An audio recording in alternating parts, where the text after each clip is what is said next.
kids wandering around with no seat, it would be very gentlemanly or ladylike of you, and being a good citizen, if you would give up your seat for that person of a certain age who might have a bad knee or a bad hip.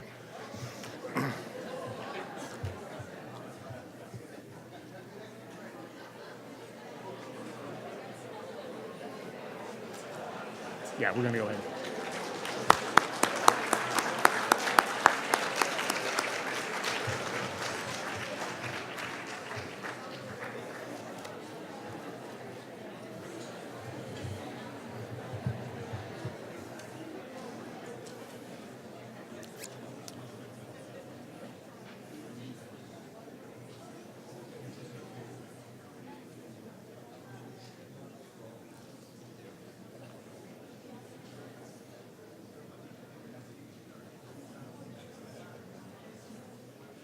Most people are moved, almost.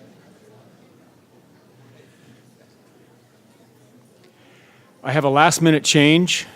Lady Gaga will not be here tonight. Oh, I thought that's why you were all here. But we have a great replacement. No, seriously. Thanks, everyone. We're going to wait just a couple more minutes till everybody gets where they're going to be, and then we'll begin. Very impressive turnout. Thank you so much for coming, everyone. Welcome to Loyola University Maryland's annual Jerome S. Cardin Memorial Lecture. I'm Mark Osteen. I'm a professor of English and director of Loyola's Center for the Humanities, which sponsors this lecture series. Tonight we're going to hear from the 32nd speaker in the series, not what the website says, 31, I know because I counted them all one by one, which is designed to foster the exploration of topics in the humanities pertinent to the Jewish and Christian traditions. Through the years, the Cardin Lecture has brought an exceptional array of distinguished speakers to campus, including, among others, Chaim Potok, Rabbi Burton Vysotsky, Cardinal Keeler, Aviva Zornberg, Cornel West, and Stephen Greenblatt. That is quite an august assemblage. Tonight's speaker, Mr. Adam Gopnik, continues this marvelous tradition of exploring Jewish-Christian relations. That is what Jerome Cardin, who graduated from Loyola College, as it was called then in 1945, wanted. Honest conversations on difficult, even painful subjects in Judeo-Christian history that might promote increased understanding among the members of these two great religions. I think you'll agree with me that this mission is just as timely today as it was in the 1980s when this lecture series began. We're very grateful to the Cardin family for their support of Loyola through numerous programs, including the endowment of this remarkable lecture series and the biannual Cardin Chair, both of which have enriched not only our university and the academic and scholarly experience we provide for our students and faculty, but also the intellectual life of Greater Baltimore. This evening, we would like to pause for a moment, however, to celebrate the life and memory of Jerome Cardin's wife, Shoshana Cardin, who passed away last May 18th. Mrs. Cardin was born in Tel Aviv in what was then Palestine. She moved to Baltimore with her family in 1927 and became a leading voice in the community through her civic and philanthropic work. Mrs. Cardin graduated from Western High School here and UCLA and earned a master's degree from Antioch University. She married Jerome in 1948, and they raised their 4 children in Pikesville. She left her mark through serving in numerous leadership roles, speaking out powerfully on women's issues, and advocating on behalf of members of the Jewish community, locally, nationally, and internationally. Her impact on the community was extensive and lasting, and the ways in which her legacy continues are too numerous to list. But Mrs. Cardin took special pride that in 1991, she persuaded Soviet President Mikhail Gorbachev to condemn anti-Semitism and racism in public statements and to remove their traces from government policy in the Soviet Union. Because of her actions, more than 1.2 million Jewish people were able to emigrate from the Soviet Union afterward. The entire Loyola University Maryland community is honored to have members of Shoshana Cardin's family here with us tonight. Let us all please say thank you to the Cardin family for the extraordinary legacy they've created.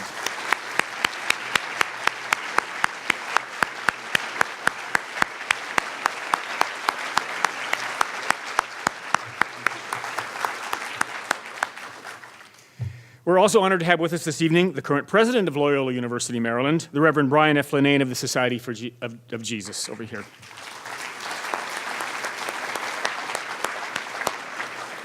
And one more thing before we continue.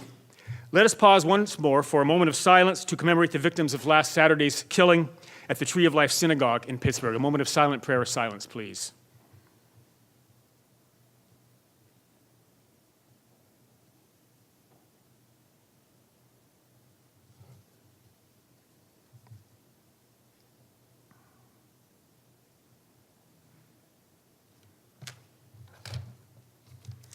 Thank you. This evening's lecture by Adam Gopnik is entitled, as you know, Believing Without Belief, Spirituality Without Team Spirit, Thinking About Tolerance in the 21st Century. I can't wait to hear him unpack this provocative title. I think it might be the longest of all the Cardin lectures. Mr. Gopnik has been writing for The New Yorker since 1986. No doubt many of you have been as entertained and enlightened by his stories as I have over the years, and has won the National Magazine Award for the essay, the George Polk Award for magazine reporting.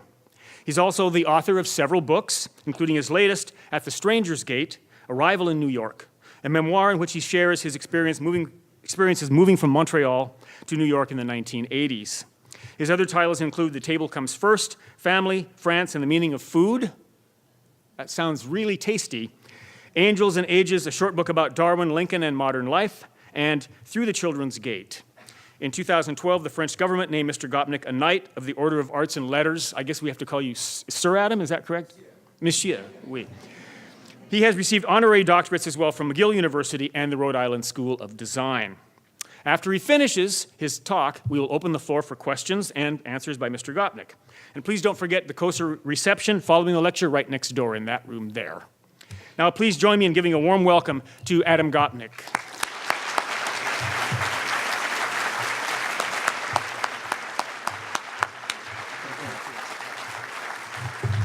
Thank you. I feel immensely moved by all of your presence here tonight. I know I wouldn't have come. And I suspect if any of you have, and I don't know why you would, but we watch everything, don't we? Ever seen me on YouTube doing a talk, you'd know that two things are true. One is I never read from a finished text, and I pace back and forth across the hall. So you're going to see two things indifferently tonight. I'm going to stand here, and I have a finished text. I won't read it to you, certainly, but I will consult it from time to time, and I hope you'll forgive me if my head occasionally falls downward rather than, as it usually does, upward. I did that for the simple reason that we raised tonight. We live not in a time, it seems to me, when we can look at questions of toleration, religious toleration, political tolerance, the whole question of pluralism. We don't live in a moment when we can look at it in a relaxed, meditative way, as we could even 10 or 15 years ago, as a question that's significant to us, but that isn't pressing up against our chests and our hearts at every moment. No, this is a very different time that we find ourselves in. We saw it specifically with the worst efflorescence of anti-Semitism in American history just last week, and we asked ourselves, what are the well springs of that kind of hatred? Where can that kind of intolerance rise from? And we asked ourselves, everyone asked themselves, does it come simply from the disturbed mind of an individual psychotic? Does it come from some deep well of hatred that rises from right-wing ideas, from left-wing ideas? Where does this come from, and how can it happen here? And so I want, if I may, to try and talk historically about how this happens, but I also want, obviously, for us to be thinking about what is happening now. A wise philosopher once said that every human being has the philosophy of their insomnia. Yeah, now I don't know who said it because I went searching for the quote and I can't find it, so I suspect it may have been me during one of my insomniac bouts. I have yet to sleep through the night as a grown-up.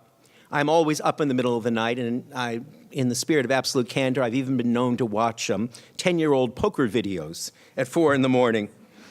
But by that, I think we mean the philosophy of insomnia. There's something that haunts all of us, that when we wake up in the middle of the night, it isn't the small thing we're worrying about, did I leave the stove on? It isn't even the larger thing we're worrying about, did my daughter get an A in the last exam? No, it's the central, fundamental, existential question that haunts us at the 3 o'clock of the soul. And the central philosophy of my own insomnia has to do with the fragility of liberal civilization.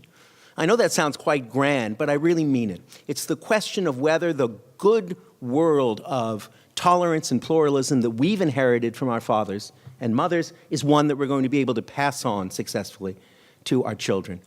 This insomniac dilemma was pressed hard into my head by an exhibition at the Metropolitan Museum of Art about 5 years ago. It was called Jerusalem 1000. I don't know if any of you had the chance to see it. A few people did. It was a remarkable exhibition of artifacts and art from the three great faith traditions that were in Jerusalem in the year 1000, Muslim, Jewish, and Christian, many, many varieties and sects of Christian as well. And what it showed us in a beautiful and eloquent way, just through the language, just through the eloquence of objects, was that at that moment in the history of the Holy City, these three groups had managed to bang along reasonably well.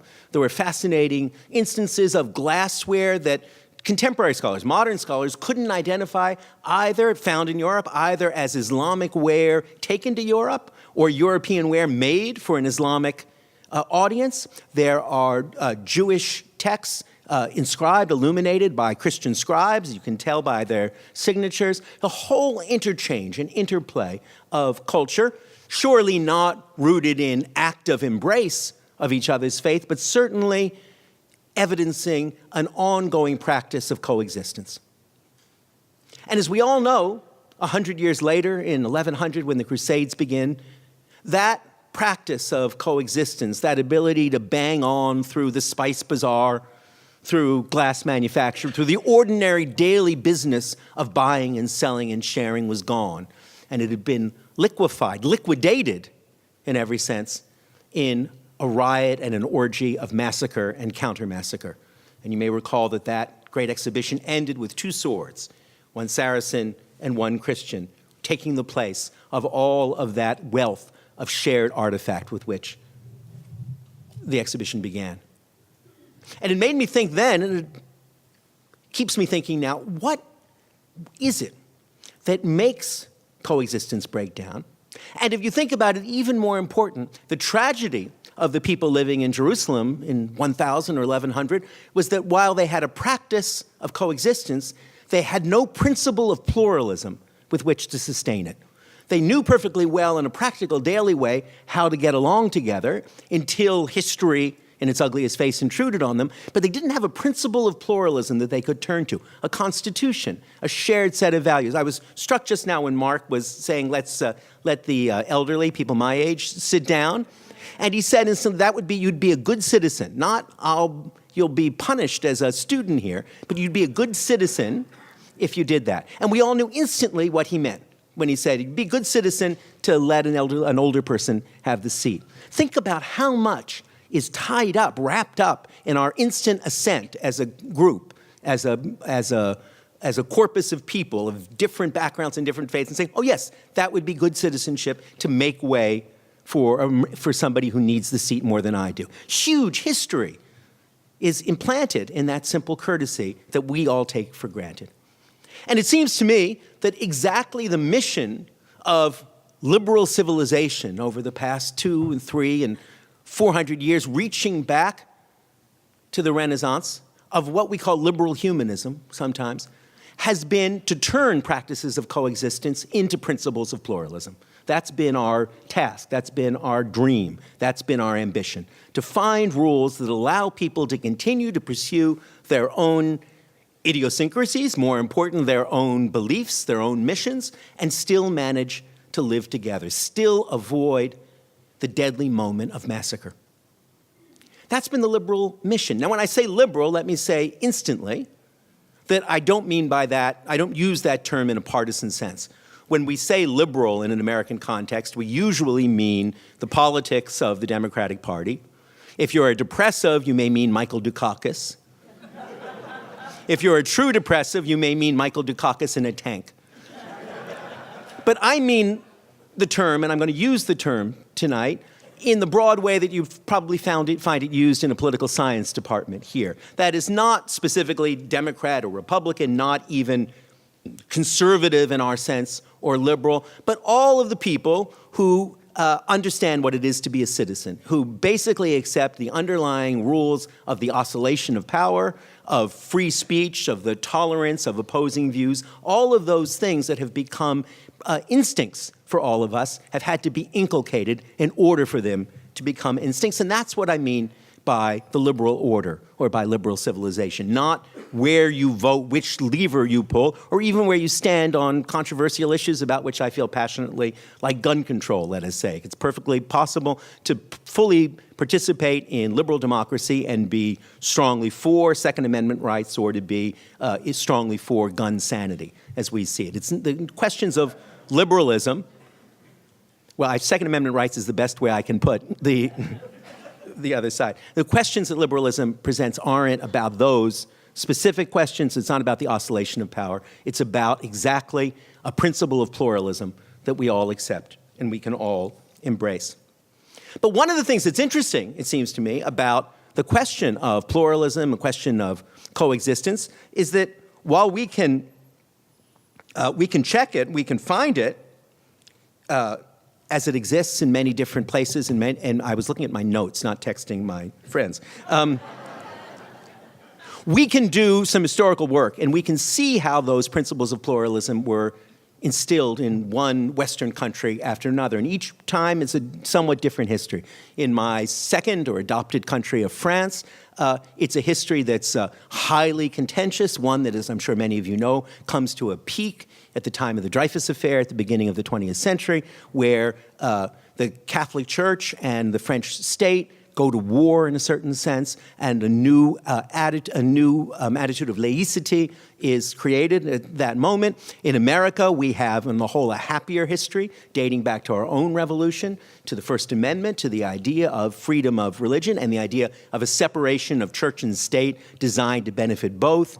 In Great Britain, we have typically a much muddier history where less is clearly articulated, where you have an established church, but at the same time, you have a growing practice of accepted dissent. The fight of Jews to get into Parliament takes place over a 40-year period, and so on. But in all of those countries, my native country of Canada, we have still one more model where you have two founding peoples, one Protestant, one Catholic. They coalesce and come together, and in the act of their learning to tolerate each other, they necessarily have to extend tolerance to all of the millions of immigrants who come and make Canada the great country that it is. Different models, different histories, wherever we look, but with largely the same result, this practice of pluralism and acceptance of a broad range of civic and religious opinions, not as something to be tolerated at the knife's edge, but as something to be embraced, something to be celebrated. Now, the crisis that we're in today, it seems to me, is one that we can understand, if we like, if you are a liberal humanist like me, as an assault on liberalism, as an attack on liberalism. And therefore, all that liberalism needs to do is reassert itself. Say, we stand for these principles, we stand for these values, we're going to reassert our values against the values of hatred and prejudice and bigotry. We can draw a neat line that puts us on the right side and puts everybody else on the wrong side and insists that we're going to fight for our principles. I think there's something in that, but I think that that's a shallow way of understanding the problem. Because, you know, to be extremely provocative, you can make a very good case intellectually, a better and a clearer case for religious intolerance than you can make for religious tolerance, historically. After all, if you believe, as the peoples of Jerusalem 1000, 1000, 1100 did on their various sides, that you are in possession of the absolute truth of the cosmos, it's difficult to understand why you would have to surrender that absolute truth. You indeed have an obligation to evangelize, to fight, even to kill on behalf of that absolute truth. After all, it's not religious beliefs are not simply idiosyncratic internal beliefs. They're claims about the cosmos. They're claims about the way the cosmos works and about the crucial moments when the divine intruded and placed himself in the cosmos. If you believe that you have the truth about the relationship of man and God, you would be a fool. You would be crazy not to insist on sharing that belief. And if people reject it, you'd be kind of crazy to allow them to reject that truth. And of course, that's been an argument in every church and in every faith for a very long time. We have an obligation to impose the truth because it is the truth. On its own terms, that's a perfectly logical claim. On its own terms, it's a perfectly persuasive claim. And therefore, resting on that claim, not in its extreme form perhaps, but in other forms, one of the things we see if we set about reading the literature about the question of tolerance, we try and explore questions of tolerance and their history and their particular moment now, one perfectly rational and well-argued view coming ever more into our sight is that the failure is not a failure of liberalism to assert itself, the crisis of tolerance that we're all here tonight to meditate on. It's not a failure of liberalism to assert itself. No, the failure is in liberalism itself. The failure is that liberalism cannot provide us, I mean liberalism again in that very broad sense of a particular kind of civilization, a particular kind of political practice that tries to be neutral amongst all the various religious sects, that insists that the state should not take sides in religious warfare, all of those kinds of things. That liberalism in that way has failed us because it cannot provide us with a sufficiently meaningful life. What we need, that counter-argument runs, and it's very distinguished, and I'm sure it has been articulated in these halls historically. What we need primarily is the authority and glory of God. If we can recognize the truth of religion, whether of Christianity or Islam or other, our problems will be solved. We don't have to accept the arguments in the Agora. We don't even have to sort through potential strongmen. We know the truth, and it is what the divine voice tells us through his revelations. God may be a living presence in our imagination who whispers his dictates into the ears of his favored, or a more remote abstraction who obligingly produces a natural moral law to neatly parallel the physical kind. But the divine is where authority rests, and we will know no peace socially, personally, until it's obeyed. From that point of view, the sin, the wrong of liberalism is to be not too weak. You know, authoritarian strongmen hate liberals because they're weak. They don't take a strong position. They're not sufficiently involved in winning.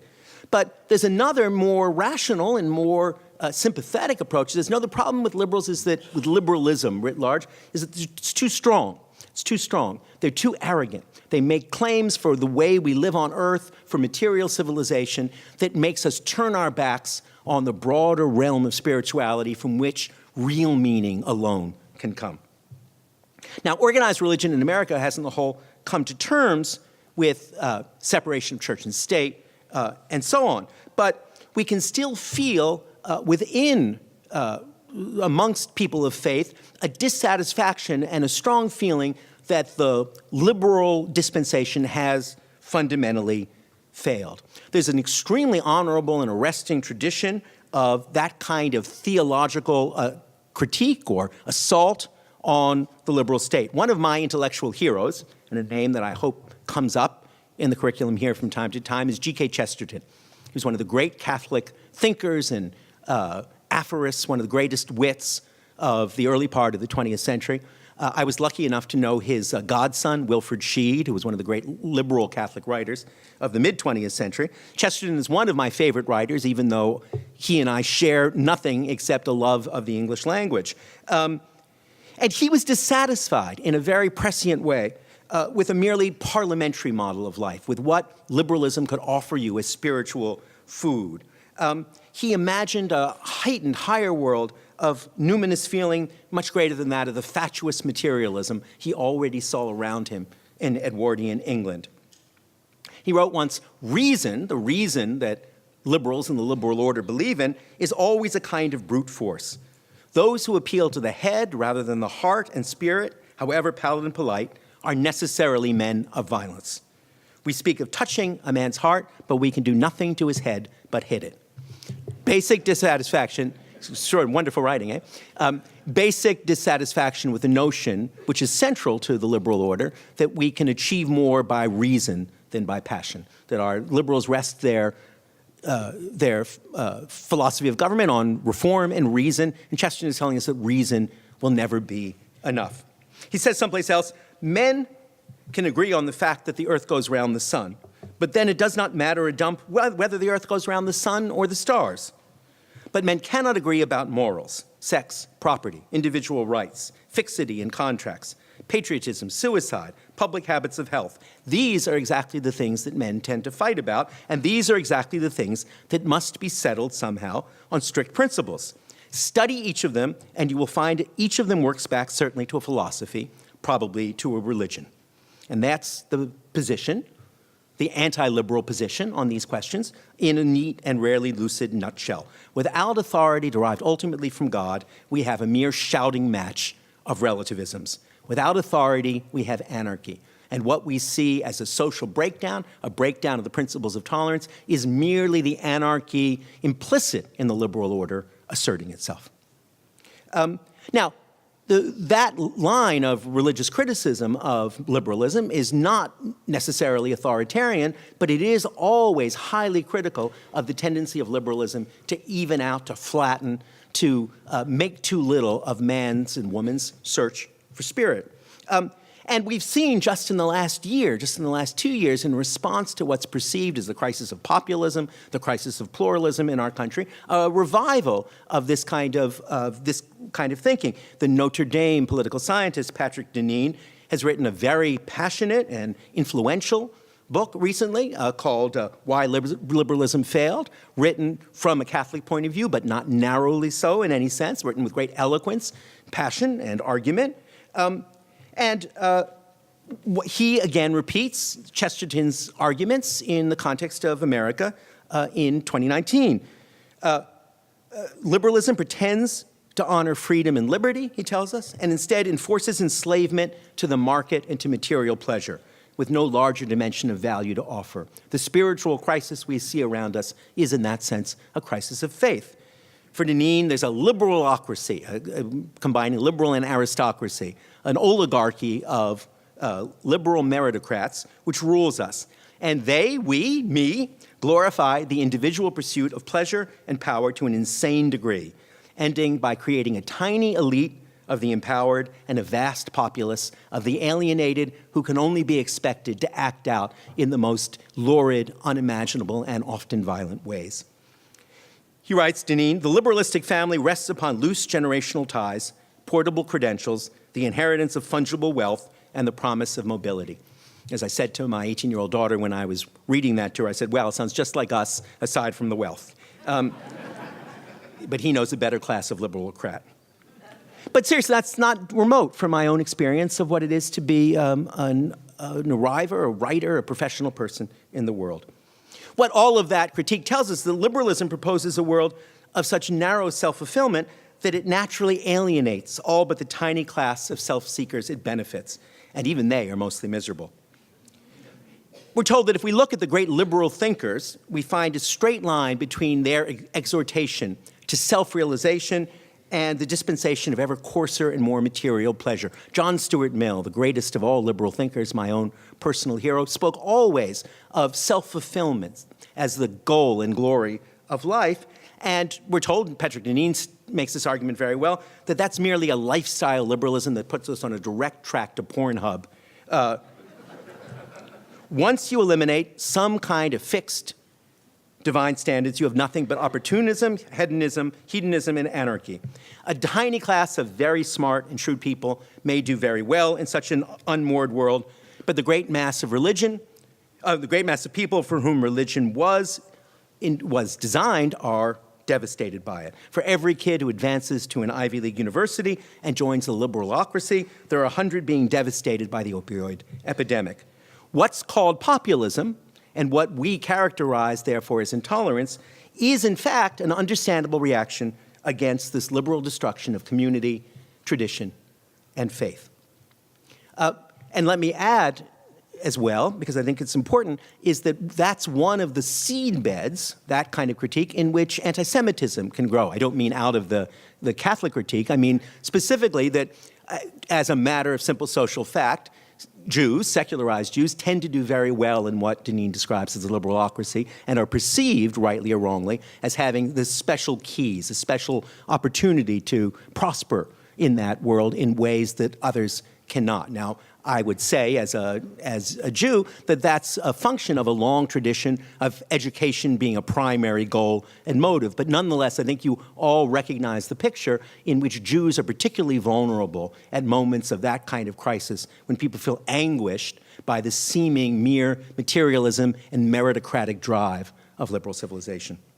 Now, I should add right away that that kind of critique, blaming liberalism for the crisis we're in rather than reinforcing liberalism to fight the crisis, need not have a right-wing turn, particularly. One of my personal intellectual heroes is the Canadian philosopher Charles Taylor, who was resident at McGill, my alma mater, when I was there. It was actually quite funny because my parents were both professors at McGill, and I have 6 brothers and sisters, and the Taylors were there as well, and they had 7 children too. So you had 2 units, rather like Jerusalem 1000, one enormous Jewish academic family, one enormous Catholic academic family, constantly intersecting.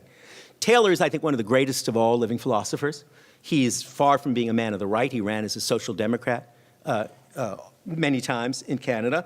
But he is just as cogent a critic of the militant secularism of liberalism and of the inability of mere procedural individualist hedonism to fulfill our need for shared meaning. Liberals tend to say, this is Taylor's critique, that to know who I am is to know what I want. That's the essential question that we want to ask. If you write musical theater, which I do when I'm not giving lectures, you'll know that that's the first song in every musical. You have the big ensemble opening, and then you have the I want number. What does the hero want? Well, that's what critics of liberalism say. That's all liberals can think about, the I want number. What do I want? And they say, and Taylor says very good, the number that a healthy society should have is the opening number for the hero, is not the I want number, it's that where I am number. It's where am I now? And if you think about it, by the way, this occurred to me just as I was looking at my notes tonight. Oklahoma, the great American musical from the Second World War, really begins with a where I am number. Oh, what a beautiful morning, right? Rather than with an I want number. Clearly very reassuring to people to feel that rather than the press outside. Minor codicil to a larger issue. But Taylor's point, along with Oscar Hammerstein's, is that to know who I really am is to know where I am, to know how I'm placed within a social context that I didn't make and can't control. Knowing where I stand is more important than knowing what I want. Liberalism impels us all to know what we want. It's what we tell our kids when they begin college. It's what we tell them throughout colleges. Go after your dreams. Pursue what you want. There's no limit on your abilities, rather than emphasizing for them where they are to begin with, what they've inherited already from the past. It's thrilling. It's what we say. We can't resist saying it. We're allergic to saying anything else.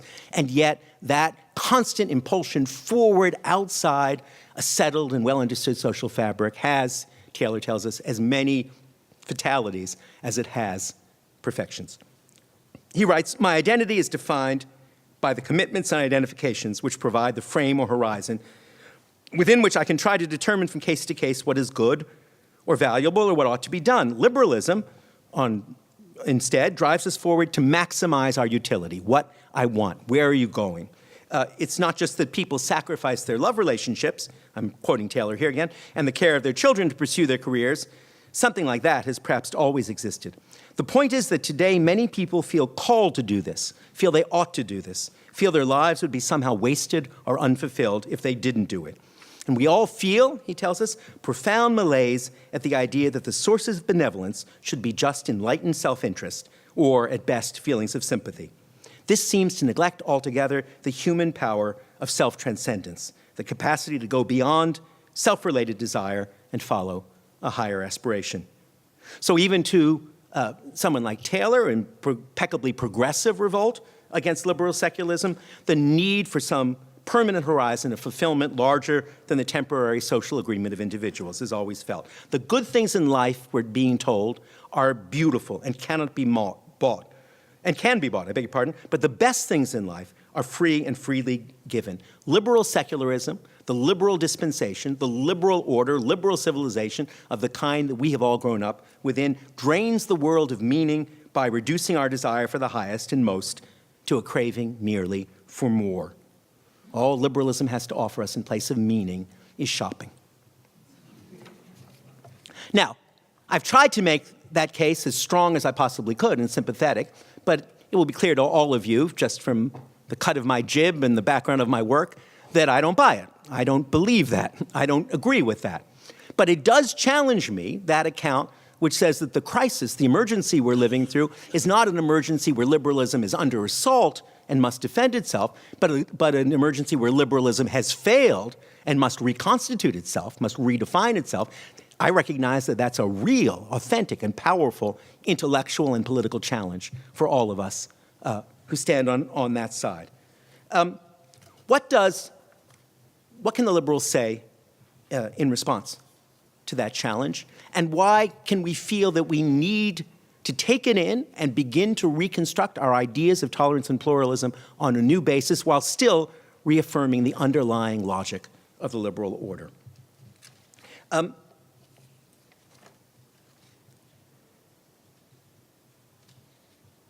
It seems to me first that as a matter of historical fact, no society has ever been as welcoming to as great a variety of faiths, has solved the problem of Jerusalem 1000 as effectively as our society has done.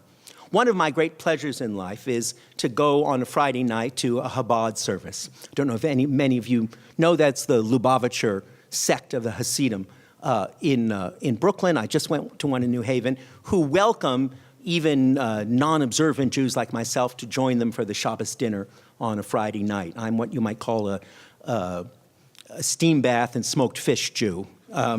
And nonetheless, I am welcomed in, as are people of every faith and every group, for the Shabbos dinner. And while I'm walking there, which I enjoy doing because the conversation's good and the debate is fantastic from many sides and many turns, I'm always overwhelmed by the numbers of Orthodox and Hasidic Jews who are coming out to come to synagogue or to leave synagogue on a Friday night in Williamsburg in New York. I can't imagine a more beautiful sight than seeing all of these strange, often eccentric sects, all of them persecuted in their countries of origin, in Poland and in Russia, all of them maintaining to this day the specific dress that they had in the old country, that they wore on the boat to come over here. All of them have the capacity, the ability, the possibility, the necessity of practicing their own faith on their own terms within the classic liberal city of New York. Pluralism exists. Pluralism asserts itself. And pluralism asserts itself not just on behalf of those terribly spiritually starved, meritocratic, give me what I want liberals. It asserts itself and provides for everyone who seeks to have and pursue their own vision of the good life. If what is genuinely wanted for faith practices, rather than power for one alone, is space, then no societies have opened more doors to the spiritual life than the liberal democracies like our own, or offered more space and shelter for worship. Some liberals are hostile to religion, some are indifferent, and some are welcoming. Of the great liberal minds who have helped shape our understanding, some were believers, some were freethinkers, while most pursued a spiritual path of their own devising. The greatest English-speaking poet of the mid-20th century, W.H. Auden, for whom my own son is named, was a liberal in politics and a sincere and passionate Christian. The greatest critic of the same time, his great friend William Empson, was conservative politics and a passionate polemicist against Christianity. It seems to me that anyone who feels the loss, as we're told again and again we should, of the sacred presence in liberal society is not paying attention.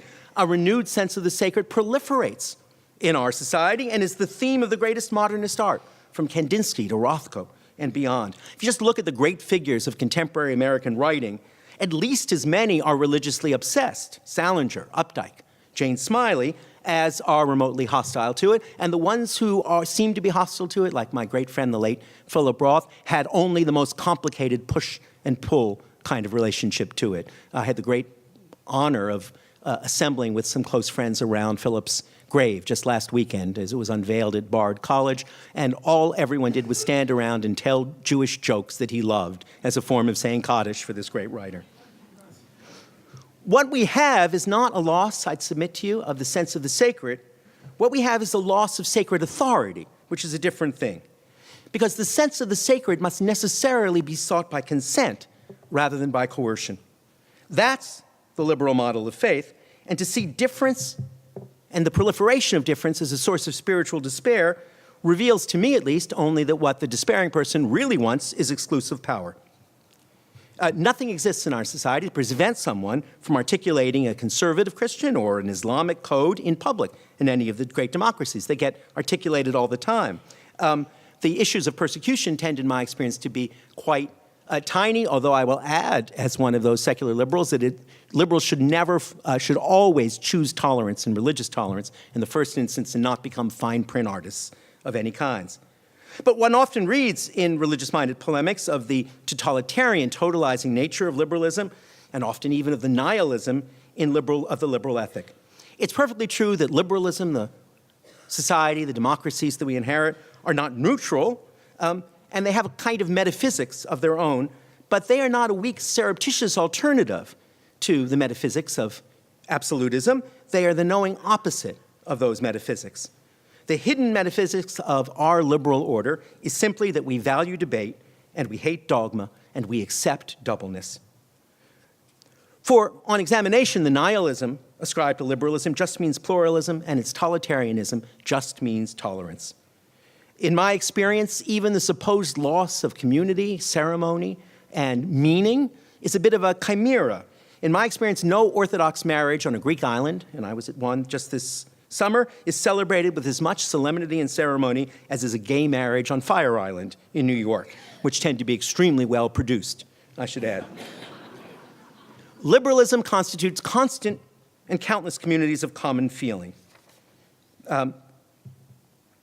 Having lost authority, it sometimes seems to me, the believers must now submit to the same struggle of contested claims as every other thought group.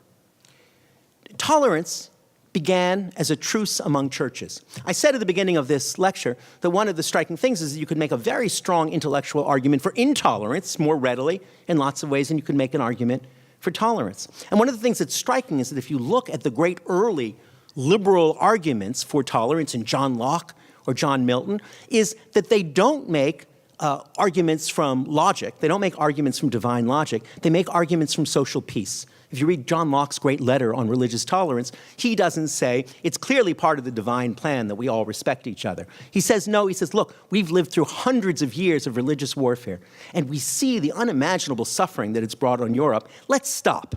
Let's just stop. It can't be that a good God would want us to go on doing this, and none of us can have such confidence that we know God's will that we should continue on in this program of massacre and counter-massacre. It's an emotion of value that Locke and Milton are bringing to us, an emotion and value that place social peace, compassion, mercy, and nonviolence at a higher level than theological certainty that produces our first experiences of religious tolerance, which extend out to our own day. For the authoritarian choice between a world with certainty and a world of chaos, which I tried to outline earlier, is, I think, a false one. Between anarchy and authority lies argument. Authority is hollow if it is not reinforced with argument, actual argument, not just a repetition of axioms. And argument is empty if it is not based on evidence, a search for shared facts, a common assumption of the possibility of reason. You'll recall that John Locke's antidote to religious warfare was just that, arguing out the rights and wrongs in an open setting. An argument, open argument, is always our only reliable antidote to fanaticism.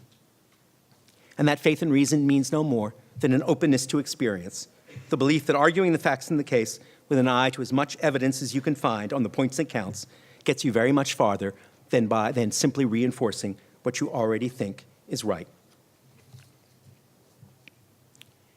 Now let me be clear. Even the most compassionate program of social toleration, even the most deeply instantiated principle of pluralism has a sharp limit when it comes to our experience of the world. The truth is that we know that we are all mortal. We are only going one way, and that is to the grave. We all know unhappiness and misery, and we cannot, in truth, expect mere materialism alone to rescue us from the fundamental existential dilemma that every human being faces at some time or another in life. We can't make men and women live forever. We can't make the people they love them back. We can't cure loneliness, and we can't make good dogs go to heaven. Willie Nelson, the great outlaw country singer, once said in my hearing, I was writing a profile of him spending 7 days with Willie on the bus, which I warn you was enough to have a contact high for the rest of your life. But Willie Nelson said to me that I was talking about his art, how his art worked, how did he reach an audience? And he said, 99% of the world's lovers, well, he put it Willie, so 99% of the world's lovers are not with their first choice, and that's what makes the jukebox play. More profound words were never spoken. Liberal prosperity, liberal peace, liberal pluralism may perhaps buy you an extra beer, but it can't change that set list on the jukebox. Most of us are with the wrong partner, singing sad songs, and looking for some kind of surcease. But one of the values of having the liberal faith in reason is exactly that it shows you the shape and outline of all that can't be reasoned. The sleep of reason, Goya said, you'll recall, begets monsters. And while liberals may rightly refuse to claim parentage of the monsters of unreason, we still have to take responsibility for them. A liberal order, a liberal civilization that underrates the human need for stable order and symbolic identity, that looks past the common truth of mortality too exclusively towards the horizon of mere materialism, will not long survive. But I'd assert, as my last claim tonight, that liberal values are positive values, not a passive acceptance of what's there already. In fact, they are alternate values which in many respects are superior values. The values of skepticism about authority, the value of pluralism, the value of amelioration. Above all, the value at the core of liberalism is the value of argument, the value of exchange, the value of debate. And anything that undermines or degrades that practice degrades the possibility that we can have not just a practice of coexistence, but a deeper principle of pluralism. And one of the things that brings me hope and belief in that search is that it seems to me that the practice of pluralism comes to us more naturally than we might think. If you think about the great religious traditions, far from simply offering us, as we explore and we investigate them, far from simply offering us models of absolute authority and compulsory obedience, every great faith tradition that I know of, certainly those three great faith traditions which prospered and then engaged in mutual slaughter in Jerusalem in 1100, certainly those traditions carry within them the idea of argument, the notion of doubt, and with it, the possibility of change, reform, debate, disagreement, new resolutions. In my own tradition, in the Jewish tradition, we have Torah, certainly, a holy book of laws. But we also have the Talmud, which is a book of disputation, a long history of disputatious argument about everything that the Torah means. And those two things, Torah and Talmud, are indissolubly linked. You cannot understand the Torah without arguing about its meanings, and you can't argue about its meanings without turning back to the text. That tradition instills a tradition of healthy skepticism about even ultimate authority within the Jewish tradition. When I think about the Christian or Catholic tradition, it seems to me still more emotive, still more rooted in the most deepest kind of existential and not merely academic quarreling. It's Christ on the cross crying out, Father, Father, why have you forsaken me? Key text, it seems to me, in all of the Christian literature and all of Christian sacred literature, because it says that far from being fatuously certain, even the Messiah himself knew a profound moment of doubt in the garden on the cross, and that doubt becomes instilled in the way we think about God in the Catholic and Christian tradition. And I don't think of any great theologian from Kierkegaard to Barth and beyond who did not have the notion that faith and doubt had to work together. In Buddhism, that's one of the Buddha's crucial statements is, this is not, believe nothing that I tell you. I do not offer you a faith. I offer you a hope. Now, I am inexpert in all those religions and least expert of all on Islam. But I do know that my favorite religious tales in all of the world's literature of faith that I know are the tales of the great Sufi mullah Nasruddin. Don't know how many of you know them. Outside of the Zen literature, they are the most telling, charming, challenging, and provocative of all stories. Nasruddin is a kind of divine fool who's a mullah, a rabbi, a priest within his own faith. And he's always outwitting the world by being more obvious than the world can quite understand. One of my favorite Nasrudin stories is about how Nasrudin is going back and forth across the border on a donkey with two huge panniers on either side. And the inspector, the customs man, is always looking inside, trying to figure out why he's going back and forth. Again, he comes through on his donkey, looks inside the panniers, there's nothing there. 3 days later, it comes back through on his donkey, looks inside the panniers, nothing there. A few days later, it comes back and can't find it. Years go by, customs inspector is retired. He bumps into Mullah Nasrudin in the bazaar and says, look, I've retired now. It's all right. But you must tell me, what were you smuggling all that time? And Nasrudin says, donkeys. It's one of my favorite stories because it reminds us that what's immediately at hand is usually the most significant thing we can pay attention to. It's one more Nasrudin story that I wanted to end with because it seems to me to sum up some of the paradoxes and principles of pluralism. Nasrudin was sitting on a riverbank when someone shouted to him from the opposite side, hey, how do I get to the other side? You are on the other side, Nasrudin shouted back. Nasrudin was right. Nasrudin was right. The practice of pluralism comes more naturally to us than we might think. We are already on the other side if we choose to reimagine ourselves, if we choose to re-see where we are, to understand that the difference between our side and their side is more a matter of mental disposition than it is of absolute geographical assignment. We can be in place anywhere we choose to start, within or without our faith traditions, as long as we choose reason and we recognize the limits of our own beliefs, make a commitment to nonviolence, keep our faith in fair institutions, and our desire to make our pluralism as plurable as possible without endangering itself. We can put hope, compassion, an open mind, and a readiness to argue over fear, hatred, demonization, and a refusal to engage. And we can do that on any side of the river of faith where we happen to find ourselves, in any practice where Providence has placed us. We are always on the other side.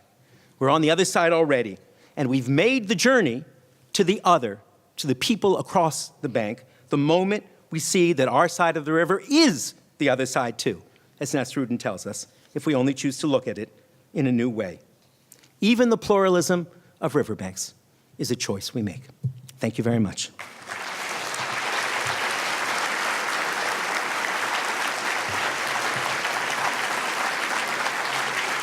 Thank you.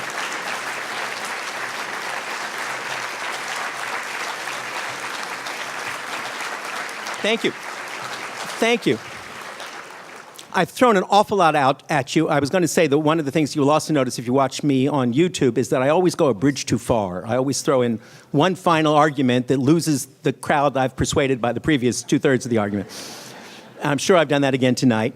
But let me try and clarify points that I'm sure are muddied, debate points that you think were wrong, and in general have exactly what I posited as the basic principle of pluralism, which is an exchange and a debate. Come right to the microphone here. Someone. So, first off, fantastic. Thank you very much. It was excellent. And you sort of stole part of the thunder of my question, but you talked about the anarchy of liberalism, and I just thought, and with Locke, and E.L. Doctorow you didn't mention, but his pontifications on religion are amazing. And he wrote so beautifully on that. But specifically, the geographical predisposition of the three Abrahamic religions. If you live in Pittsburgh, you're for the Steelers. If you live in any of the Muslim countries, some of them are 98% Muslim. Mm-hmm. How could there be truth when really it's geographically driven? So if you could talk a little bit about that, I would appreciate it. Sure. I didn't understand the question. In other words, it's fine to talk about cosmopolitanism. It's not a word I use because it's a bit controversial as a word, though it's one I embrace. When, in fact, what we see is basically we believe what the people around us believe. You live in Pittsburgh, and it's true. I was just in Pittsburgh, tragic edge now. That could take a little bit away from the actual truth of it. I mean, we're not going to get into Christopher Hitchens, but there are some countervailing arguments about religion being Abrahamic 6th century desert tribes that a bunch of nonsense. But certainly it's true that if you go to Pittsburgh on a Sunday, everyone is wearing Steelers garb. I've never seen anything like it. I mean, everyone is dressed in black and gold. And in a certain sense, religions fill that function for us. Or maybe sports fill the functions religion once did. It gives us commonality. It gives us a common identity. One of the strong arguments, which I didn't have time to go into today, was to point out that most of the time when we practice religion, most sane, normal people don't practice it as a set of dogmas in which we believe. We practice it as a set of rituals in which we're engaged, that we've inherited, just the way we practice being a Steeler fan. As to the geographic disposition, it's true that there are places where there are huge majorities of one faith or another, and they tend to pass on their beliefs. But increasingly in the world, and not just in the Western world, but throughout the world, we're seeing collisions of peoples. We're seeing the same demand made to turn a practice of coexistence into a principle of pluralism that was absent in Jerusalem in the year 1000, as we're feeling here. And I think that you will see that whether you're in Indonesia or India, in China, it's kept with a lid is kept on it because it's so potentially dangerous. So I think that these are problems that will come up all around the world. And it's been more typical, in fact, if you think about the Hellenistic civilization in which Christianity was born, it's much more typical to have hybrid, myriad, many-sided things coming together and having to find ways to parse their way through them than it is, I think, to think of living in a narrow one. I mentioned tonight that I love to go to the dinner at the Chabad, even though I don't share any of their specific practices. And one of the things that they've tried to do, the Hasidim throughout the world, and I see it particularly in Brooklyn, Williamsburg, is to try to reconstitute a more closed society, something that they think resembles the background, the shtetl background of their own faith. But invariably, it breaks down. It breaks down partly through materialism. They go into business, and it breaks down partly through pluralism, because the kids don't want to stay necessarily.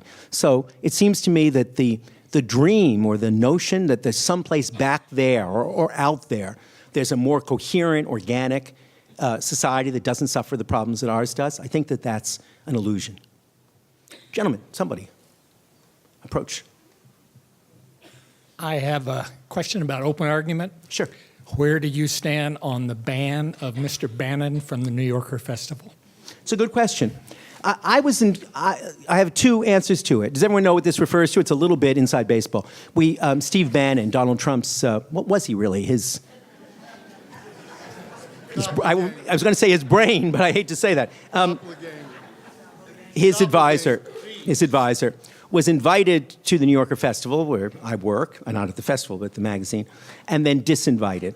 And I would have been in favor of keeping it, but the catch there, and I think it's an important one and maybe easily overlooked, or it may be that I'm engaging in pedantic, fine distinctions because I'm involved. We all tend to do that.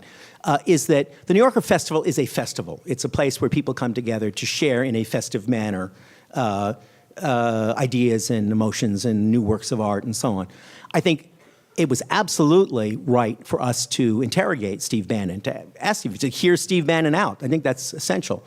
The festival may have been the wrong arena in which to do it, and that I think was an argument. We don't typically, and the New Yorker Festival is a long-standing thing. It's very rare that we turn it into an arena of confrontation. It's not its role. So I certainly believe in interrogating and listening to Steve Bannon. That may have been the wrong venue in which to do it. I'm very much in agreement with your idea about using argument to help move things forward. In the great arena of argument, though, one of the problems, it seems to me, is that the Daniel Patrick Moynihan quote, people are entitled to their own opinions, but not their own facts. How can you really argue and get to good arguments when there are so many entrenched facts that are absolute absurd facts? Well, I'm an optimist about this, and I'll tell you why. Not because I think you can necessarily, once somebody is locked into an ideological position, it becomes a form of tribalism.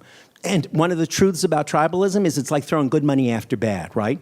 It's not only that nothing will unconvince you, it's that the more unconvincing evidence you get, the deeper you get enmeshed in the ideology. One of the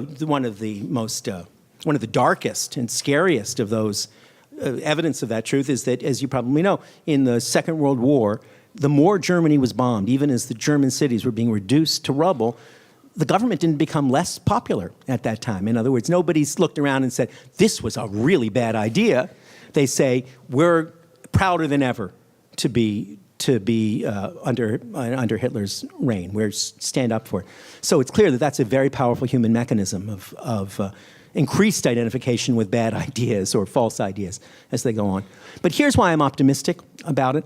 It's because we have to see it across a reasonably long historical arc. I just finished a long essay in the New Yorker about Frederick Douglass, the great abolitionist leader, right? And to my mind, the greatest American who ever lived. He's a prophet, he's a politician, he's an intellectual, he's a man of action.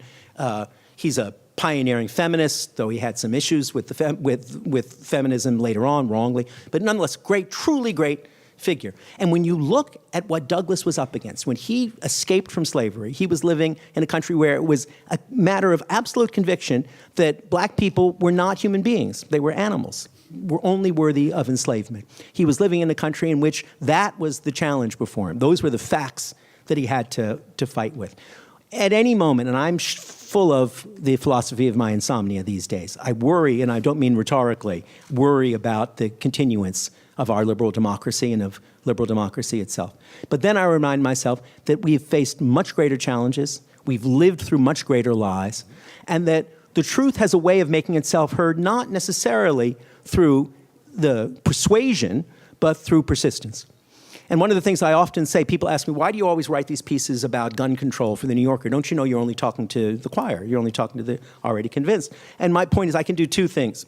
I can bear witness to my condition, which is shared by others, and I can try to help people on my side to know the right way to argue, to find what the good arguments are and what the weak arguments are, where to be emotional, where to be rational, where to compromise, where to stand firm. That's what I think it does. My favorite writing, my favorite persuasive writing, or some of it that I know, were the editorials that Albert Camus, the great French humanist, wrote for Combat, the resistance paper during the war. This was not only not read by anybody, but basically never appeared, right? They were mimeographed in a basement in Paris. Camus was doing great work, not by persuading people, but by showing people on his side that even in times of great extremity, you could still maintain a rational voice. That's what I think we try and do. Thank you. Thank you very much for this presentation. It's been wonderful. At the very beginning of the presentation, you argued that Excuse me. if one feels that one has the essence of the universe correct, you necessarily feel the need to force that upon others. And I realize that this might have been a shortcut, but I wonder why the two are connected. Is it not possible to believe that you have the truth and that the other has a right to his own sense of, and I could feel, superior because I've got the truth and you don't, but not feel the need to force it. And at the end of your presentation, I heard that in the Nasruddin story. It's What Side of the River? You claim that argument is the heart of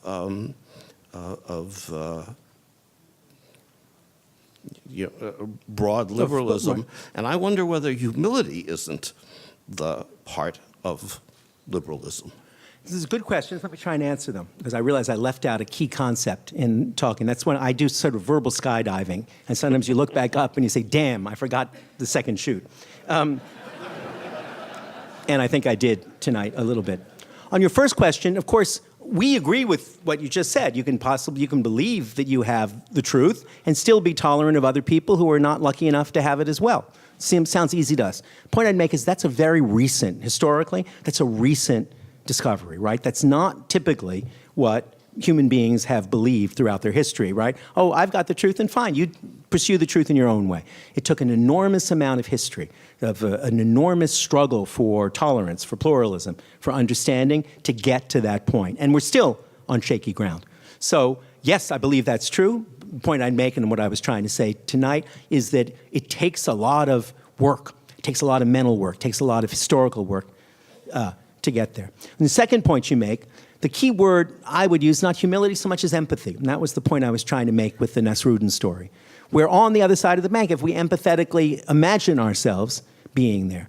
And that those acts of empathy, as much as the acts of argument, are essential to what we mean by by liberalism. We genuinely try to empathize with the other person's position. We do that because in liberal argument, because, for instance, we always try, I hope I did it tonight, I probably was unsuccessful, to make the best of the other guy's case rather than caricaturing or making the least of the opposite case. We try to give it the strongest statement we can rather than the weakest statement so that we can criticize the strong case, not the weak case.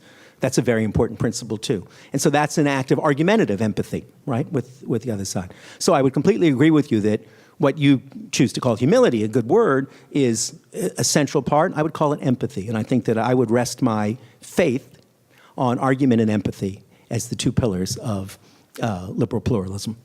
Thank you. Sure. Hi. Hi. First, I want to thank you for putting into words a lot of what I subscribe to.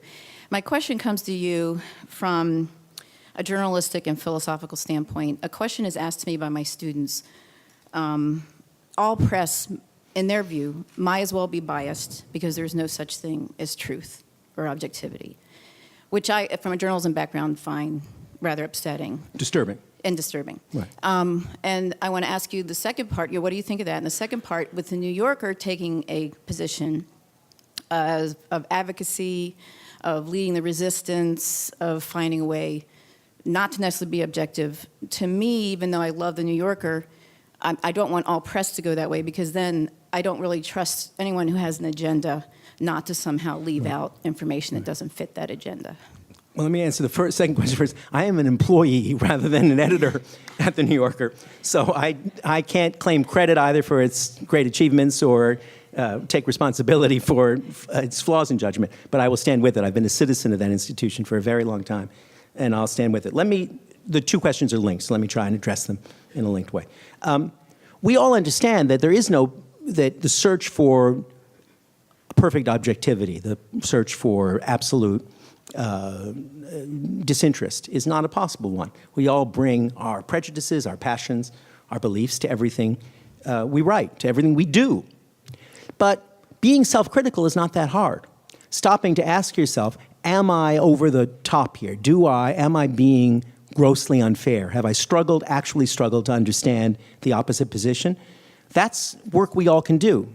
It's not necessarily easy. It's not that difficult to do. We say to ourselves, whenever we're on one side of an argument, we try and say, and it's what we teach our students, right? We try and say, try and empathize with the other side of the argument. They may be completely wrong. And I got a laugh tonight because it was so clear where I stand on Second Amendment issues, right?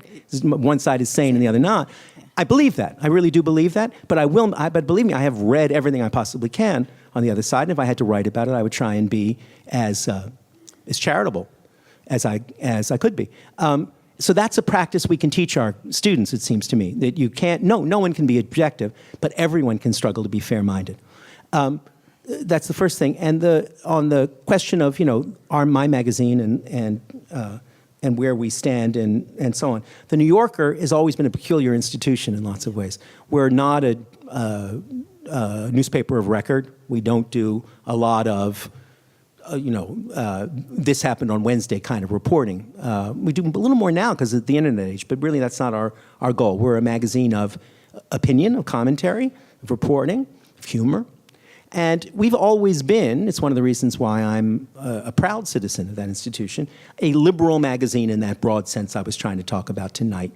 We've been passionately principled on lots of occasions. The New Yorker was against the Vietnam War almost before any other mainstream publication was. So we struggle with those things. But it would be a sad day for me if the New Yorker ever gave way to a dogmatic or reflexive or an unconsidered take on anything. That's not what we exist to do. It's one of the reasons I sometimes have difficulties.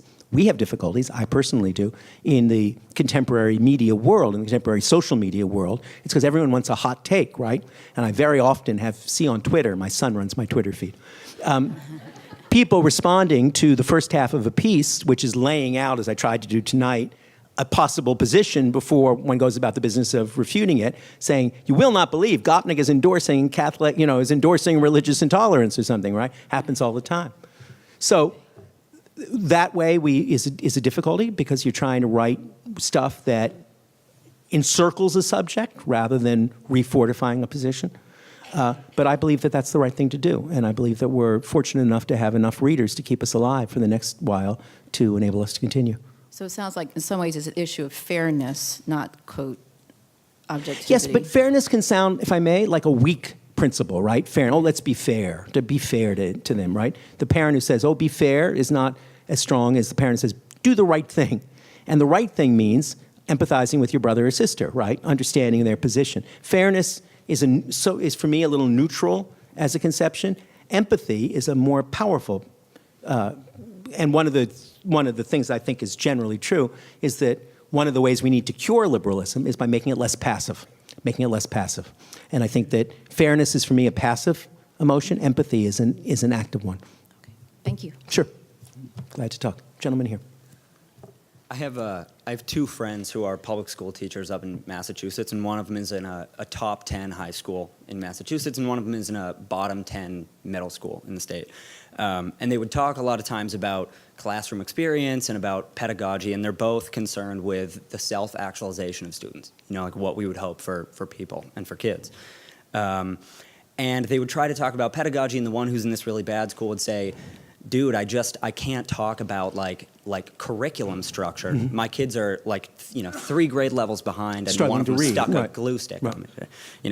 So there's something here to that point, which is the parents of the kids at the top 10 school read the New Yorker and Lapham's Quarterly, Right. and They read Lapham's Quarterly? Right. I didn't know anyone read Lapham's Quarterly. Well, but okay. they order it. That's an unkind remark. and the other parents, in fewer numbers do that.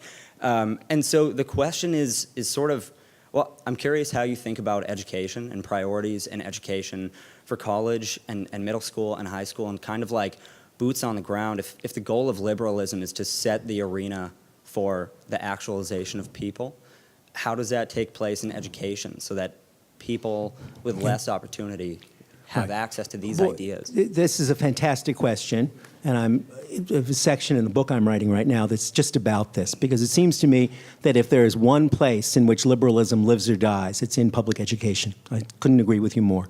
And one of the tragedies, and I don't mean tragedy in a rhetorical sense, I mean tragedy in a Shakespearean sense, everybody ending up horribly miserable, is the failure of public education in America, the partial failure of it. And I look back, my own parents were poor immigrant kids from a background where nobody had gotten past the 8th grade. Their parents didn't. And because there were good public schools in Philadelphia in the 1940s, Philip Roth, I mentioned before, Philip Roth had exactly the same experience in the Newark public schools, right? They were good schools with people with PhDs, totally devoted to their students, were teaching there.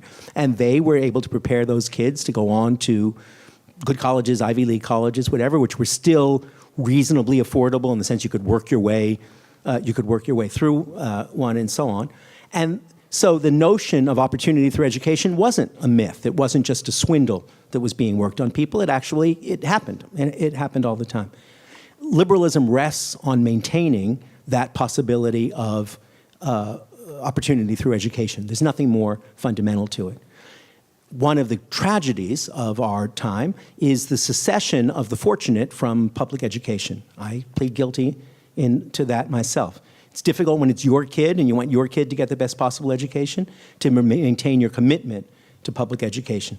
It's the core problem, it seems to me, for the perpetuation of a liberal society is the democratization of education and but the only thing I'd add, recognizing that it's a problem and I'm not wise enough to have a solution to it, is that like so many of the crises that we're faced with, it isn't that big a problem. We have done it. In other words, there have been periods in which, as I said a moment ago, in which the possibility of going from a Newark public school to an extraordinary career as a literary figure or as a doctor or anything else, when it was actually operational, when that was taking place. Still does take place, but it doesn't take place enough, and it doesn't take place with enough people.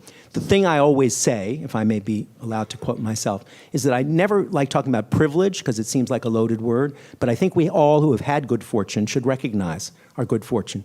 And when you've had good fortune, you can do two things with it. You can hoard it or you can share it.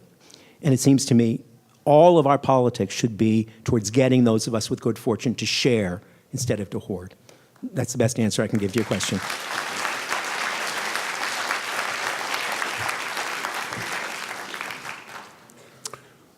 Well, I don't know if I need an empathy transplant or simply a reduction in my level of anxiety and fear.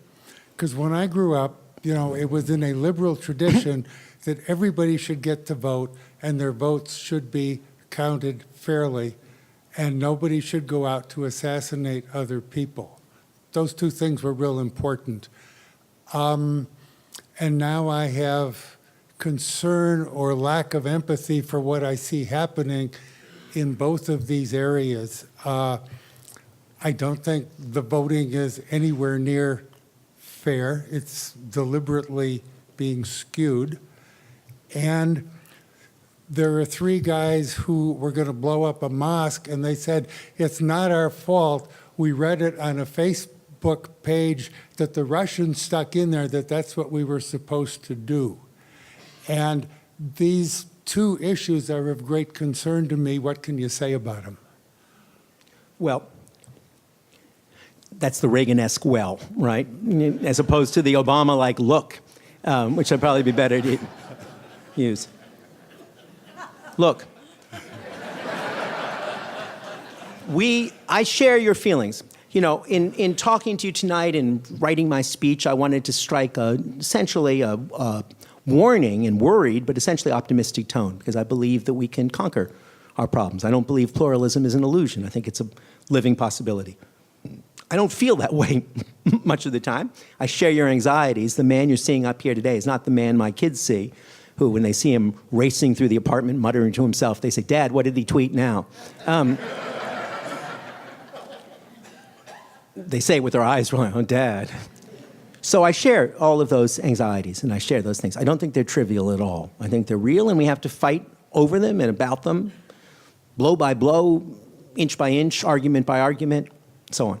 What I would say, again, as I was saying earlier in our conversation, is if you're prepared to take a reasonably large historical perspective, you can find some comfort in it. One of the truths is that democracy has always been wildly inefficient. I just mean in terms of the distribution of voting.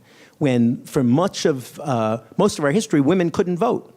Black people were prevented from voting in most places. And yet, social progress towards greater equality reform did take place, because there's a strange thing that seems to happen. Even imperfect democratic institutions, placed under enough of the right kind of social pressure, begin to respond. That was even true in the 19th century in England, right? When you had when the parliament was essentially just a little club of rich men, and yet, as social pressures developed on the part of the Chartists and the new working classes and so on, and altruists and like John Stuart Mill, who was in parliament, change began to take place.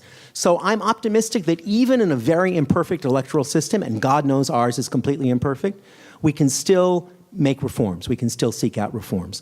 First, we have to reform the imperfect electoral system. I agree with you, and reinforce it. And then the other thing I'd say to you is let's always remember that in some respects, those of us who are our age, right, we grew up in a lucky bubble in lots of ways. We grew up in a lucky bubble. The history of America, the history of humankind, is a history of conflict for the most part. It's a history, the greatest crisis in American liberalism was the crisis of the Civil War, and it was only resolved with one of the most horrible wars that had ever been fought in human history to that point. I'm not recommending recommencing that struggle, but I'm saying to all of us, have courage and keep a larger eye on the arc of history. Last question. I will be very short, and you covered a lot of material. I want only to speak about tolerance. Tolerance for me is equanimity on a social level. Equanimity reflects on myself, while tolerance, I'm related to all the others.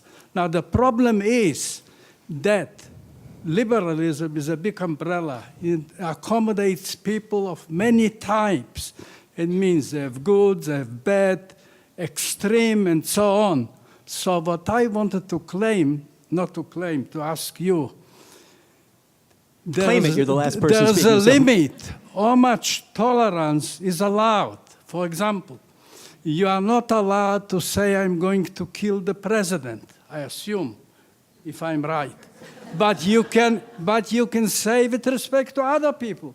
Now, I'm sorry, you can say what? Speech, after speech, words, come action. So in order to stop all the bad things, you have to limit what is the morality of the society as a whole, if there is such a thing at all. And you understand what I mean? Yes, no, of course I do, and it's a wonderful place to close off this conversation tonight. We all have words that we seek, that we seek to use to describe the values that we want to share. I talk about empathy and argument. You say equanimity, which is a wonderful word. Two things. One is, you're absolutely right, there's a paradox of tolerance, isn't there? We can tolerate a great deal, but we can't tolerate the intolerable. If we tolerate the intolerable, then tolerance ends. It breaks down in anarchy. How do we know what's intolerable? Possibly difficult question. But it's one that isn't impossibly difficult. It's just one that is thorny, and we have to argue over and negotiate over day to day. What are the limits of free speech? When does free speech become hate speech? In America, we tend to be what we call First Amendment absolutists, but as I'm sure you know, most other democratic, liberal countries, in Canada, my native land, in France, in England, there are strict limits on what you can say. You can't deny the Holocaust. You go to jail if you do, right, in Canada, my native land. Hate speech, there are other countries that believe that hate speech should be stopped. Those are all arguments we have to have. I would believe that we should, here's a neat formula, we should tolerate everything tolerable. And if you ask me, how do we define it? I'd say the way we do any other kind of adjudication in our lives. We don't do it on abstract principles, we do it on specific cases. Coming to your point about words and speech, right? Let me be very blunt. We've all been asking this week, and it's the first thing we were talking about. We've all been asking this week in the wake of the horror in Pittsburgh. We've all been asking ourselves, who's responsible for it? What words can trigger that kind of action? And what I say in response to that is that if you think about adjudication, you think about law and fair order, we don't have one word for responsibility. We don't say either you're guilty or you're not guilty. We say there's guilt. We say there's responsibility. We say there's complicity. We say there's silent complicity. We say there's unwitting collaboration. We have a whole range of terms that we use to describe the relationship between the words we say and the acts that others do. Where you want to put one set of words in relation to that are words of violence and hatred, not responsible for the massacre, and yet in the ultimate sense complicit with it. Or do they ultimately encourage? I tend to think that they do, and I tend to think that people who speak the language of hate are ultimately complicit with acts of violence, without believing that they are necessarily guilty of those acts. But I think that in making those distinctions, in making those discriminations, we engage in exactly the kind of, if not equanimous, then at least liberal argument that we want to pursue. Thank you so much for your question. I'd love to talk to you more. Thank you all for coming.